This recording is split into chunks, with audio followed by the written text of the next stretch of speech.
Si tu aimes suivre des animés et que tu aimes faire du gaming, n'hésite pas à me rejoindre sur Twitch. Le lien est dans la description. Salut les KT, j'espère que vous allez bien. On se retrouve pour parler du chapitre 69 de Boruto qui sortira dans quelques jours et on va se concentrer sur le personnage de Sasuke.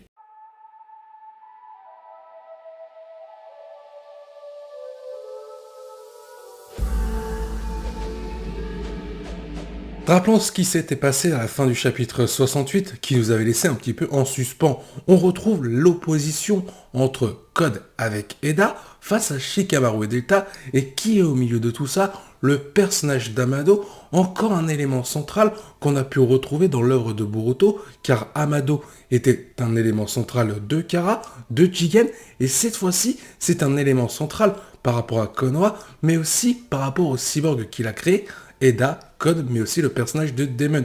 Au final, toutes les conséquences sont dues à lui. Bien entendu, on n'oublie pas le retour du Kama pour le personnage de Kawaki, et même dans le chapitre 68, on voyait un Shikamaru remonter contre Amado par rapport à ses actions qui ne sont pas totalement clean envers Konoha et ses shinobi. Donc Amado pourrait très bien trahir dans le chapitre 69 le personnage de Shikamaru pour s'enfuir avec Delta, mais pour l'instant on n'y est pas encore. En effet, avant de parler de trahison, peut-être qu'il va y avoir un combat, une belle opposition, une belle affiche, si on peut dire ça comme ça, entre Code, Eda contre Shikamaru, Delta. Regardez un peu les oppositions qui sont très intéressantes en termes de scénario.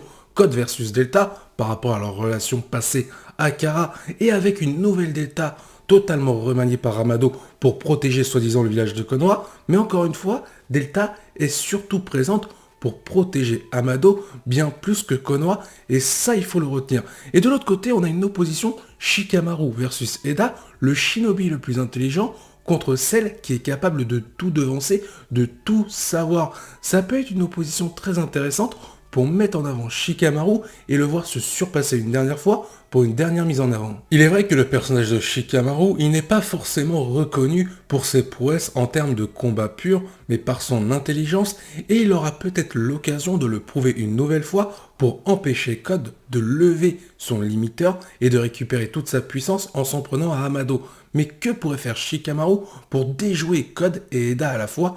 Et ben voici la stratégie de Sasuke avec l'intelligence de Shikamaru.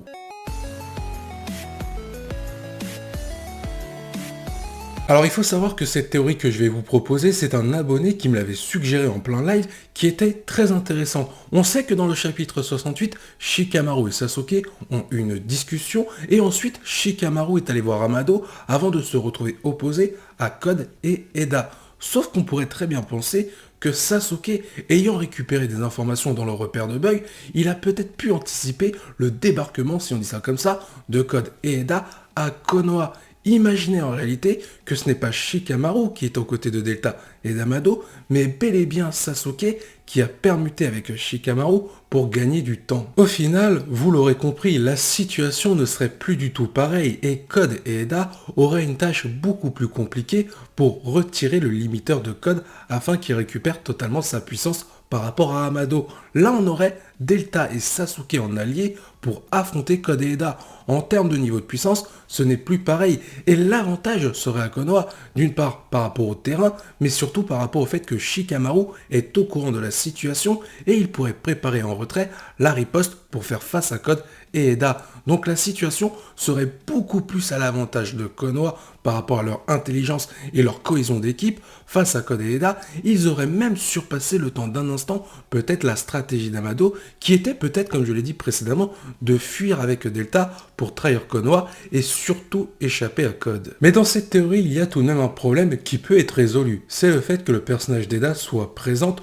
dans l'univers, j'ai envie de dire, de Naruto et dans l'œuvre de Boruto, et qu'elle soit présente à l'heure actuelle à Konoha. Avec sa capacité du Senringan, elle est capable de tout savoir par rapport aux différentes stratégies qui ont été mises en place, notamment celle de Sasuke qui aurait pu permuter avec Shikamaru.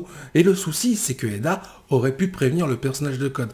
Mais il y a un truc qu'il faut retenir. Précédemment, dans les derniers chapitres, on a pu voir qu'elle n'a pas été capable d'anticiper l'arrivée de Naruto et Shikamaru lorsque ces deux personnages ont tenté de porter secours à Boruto et Kawaki. Soit elle n'était pas au courant, ou alors elle n'a rien dit à Code et elle joue un double jeu. Au niveau du scénario, il est vrai que voir un Sasuke qui aurait pu prendre la place de Shikamaru pour déjouer les pronostics face à Code et Eda, ça pourrait être très intéressant. On aurait le droit peut-être à une dernière mise en avant de Sasuke, tel au niveau d'un mode Baryon de Naruto. Je ne parle pas de puissance, je parle de développement de personnages et de mise en avant. On aurait le droit peut-être à un Sasuke qui va utiliser toutes les techniques du clan Uchiwa pour pouvoir protéger sa famille, le village de Konoha, et surtout conclure sa rédemption finale qui a déjà démarré depuis la fin de Naruto Shippuden.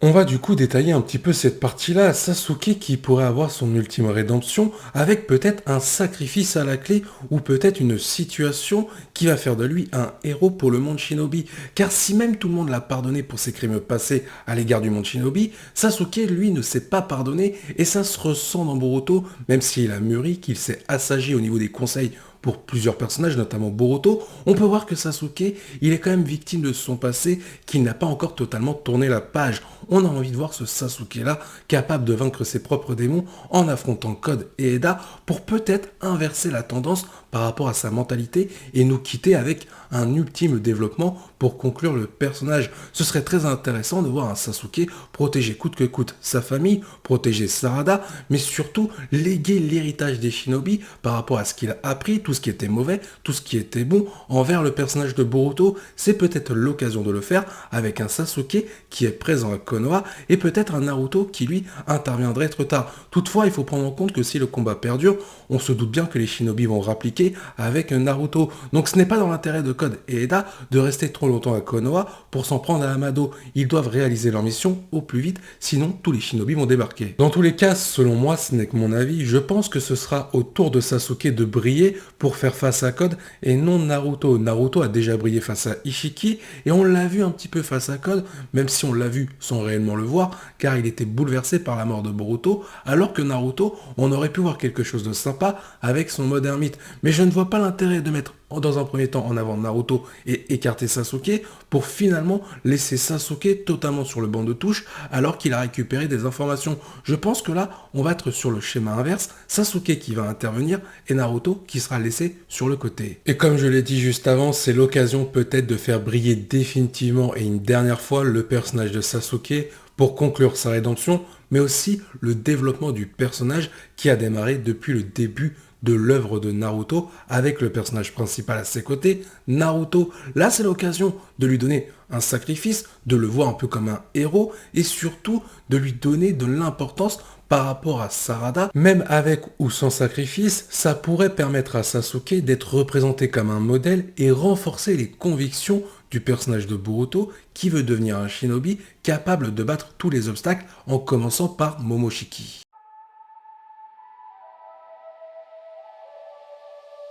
Du coup, on pourrait même développer la théorie sur la rédemption de Sasuke avec ce qui pourrait se produire dans les chapitres après le chapitre 69, c'est-à-dire on retrouverait potentiellement un duo Sasuke-Boruto contre Code et Eda par rapport à un contexte qui serait bien entendu installé, car il faudra justifier pourquoi les autres shinobi n'interviennent pas, ou encore le personnage de Shikamaru si celui-ci a bel et bien été permuté avec Sasuke. On pourrait voir un Boruto utiliser pleinement les pouvoirs de Momoshiki suite à la conversation qu'on a eue dans le chapitre 68. Et là on aurait un duo très intéressant, Sasuke le maître et Boruto l'élève face à Code et Eda. On n'aurait pas forcément la cohésion d'équipe du côté de Code et Eda, on peut voir qu'il y a des tensions, et de l'autre côté, on aurait une symbiose parfaite en termes de shinobi qui sont réunis. Et là, ça pourrait être très intéressant en termes de développement de personnages, mais en termes de scénario également. Toutefois, il ne faut pas surinterpréter les propos qui nous avaient été laissés au début du chapitre 68 par rapport à Boruto et Momoshiki. Momoshiki a bel et bien confirmé à Boruto qu'il ne pourrait plus réapparaître dans son propre corps. Et ça peut être encore un mensonge de Momoshiki pour mieux manipuler Boruto. Mais ce qu'il faut surtout retenir, c'est que Momoshiki n'a jamais dit qu'il n'était plus capable de prendre le contrôle sur le corps de Boruto. Donc il n'est pas impossible qu'on revoie Borushiki avec une possession complète de Momoshiki sur le corps de Boruto. Imaginez en plein combat Sasuke Boruto contre Code et Eda que Momoshiki parvienne à prendre le contrôle sur le corps de Boruto pour s'en prendre à Sasuke. Et là tout à l'heure j'ai parlé de contexte qu'il fallait installer pour justifier pourquoi les shinobi n'interviendraient pas pour aider Sasuke face à Code, Eda et potentiellement Borushiki. Mais imaginez que Boruto ou même Borushiki, par l'intermédiaire de Momoshiki du coup, utilise son Kama pour téléporter tout le monde. Là, Sasuke sans Rinnegan ne pourrait plus se téléporter. On pourrait justifier le fait que Sasuke soit absent après l'ellipse parce qu'il est bloqué dans une dimension car il ne peut plus se téléporter pour revenir à Konoha sans son Rinnegan. Bien entendu, je ne l'ai pas précisé, mais Code et Eda pourraient s'enfuir très facilement par rapport aux capacités de Code, notamment son Kama blanc et ses capacités de téléportation. Mais de l'autre côté, on pourrait donc du coup se retrouver avec un affrontement entre Sasuke contre Borushiki qui pourrait donner lieu à des explications sur ce qui va se passer après l'ellipse lorsque Boruto va porter les vêtements de Sasuke pour affronter Kawaki. On aurait beaucoup d'éléments de réponse dans les derniers chapitres qui vont nous être présentés avant l'ellipse. Et pourquoi Konoha a aussi été détruit? Car d'un côté, Sasuke étant absent et Naruto et les autres shinobi ne pouvant rien faire face à Code et Eda, et bah tout simplement Konoha pourrait être détruit par eux pendant que Borushiki est en train de mettre hors jeu le personnage de Sasuke et Code peut-être Naruto. Après, il y a une autre justification pour mettre hors jeu le personnage de Naruto, c'est Kawaki avec son Kama. Si Sasuke et Boruto ne sont plus présents à Konoha à ce moment-là pour telle ou telle raison, Kawaki pourrait téléporter Naruto dans une autre dimension et Naruto serait donc bloqué. Voilà un scénario qui pourrait être possible pour mettre de côté Naruto et Sasuke afin de laisser place à la jeune génération, notamment après l'ellipse.